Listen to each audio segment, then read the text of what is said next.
I'm Lisa Freeman with AbuseBites.com and DogsPawsForHealing.com. We do anti-bullying of both people and pets. We do assemblies in schools and throughout Michigan and Ohio and the USA, as well as offer dog training, obedience, behavior modification. We work with aggressive dogs in families' homes. Maybe they've adopted a dog or they have a dog that's become aggressive. We go into that home to show them how to curb the aggression, and 99% of the time we're able to save dogs' lives so they don't have to be put down. And we go into the schools and we help bullies, victims, and bystanders, the whole situation, parents, teachers, educators, communities. We're passionate about stopping bullying and abuse, changing hearts, and saving lives. So today, I'm here to share with you a teaching on collars, because a collar is the first step in training your dog. So let's get to it.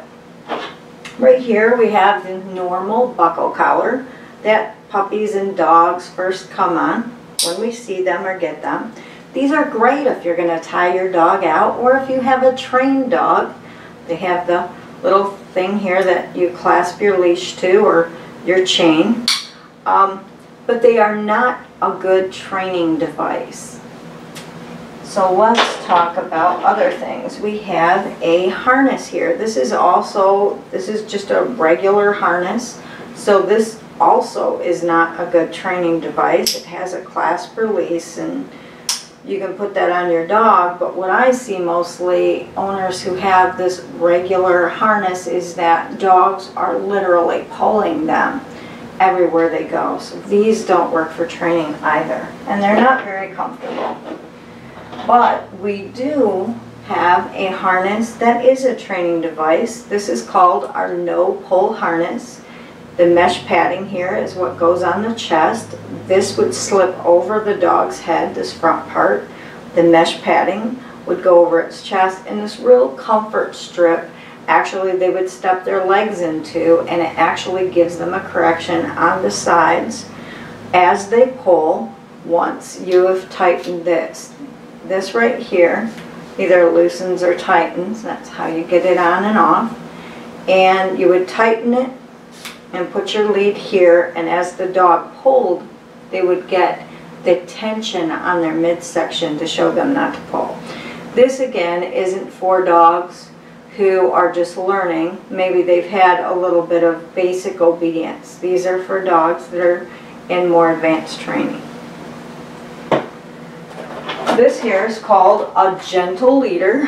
I'm just now beginning to work with this. And this part, it comes in two pieces actually. This is the long strap, that's because I had this on my smaller dog.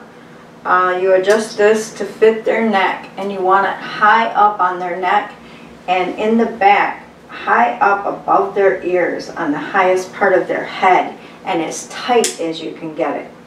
And then you fit the nose piece, and this piece right here is the nose piece, and it comes with its own clasp.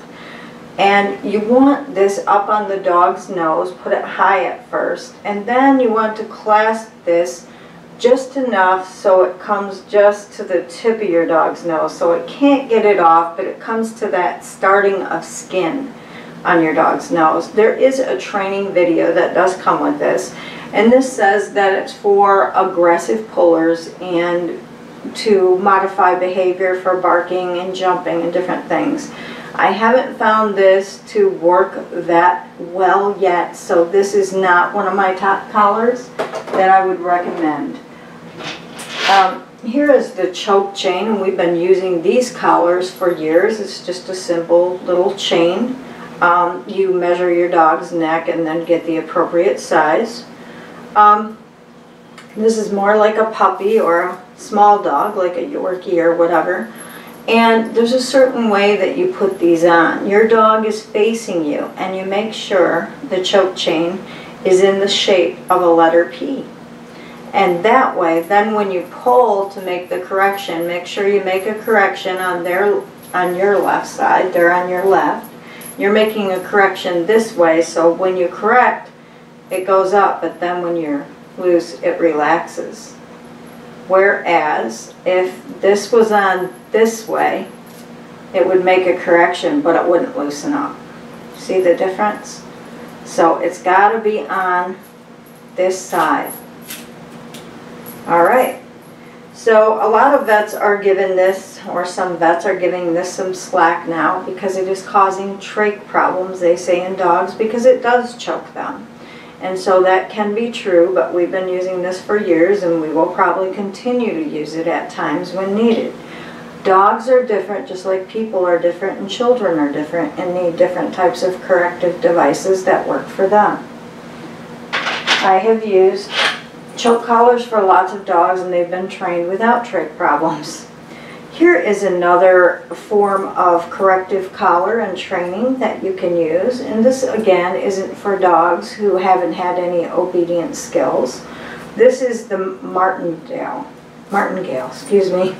The martingale collar is kind of like a choke chain. You see the chain part there, and it has a regular collar, but it does give the dog a correction in the form that when you pull on this, it tightens on the whole collar all the way around the dog's neck.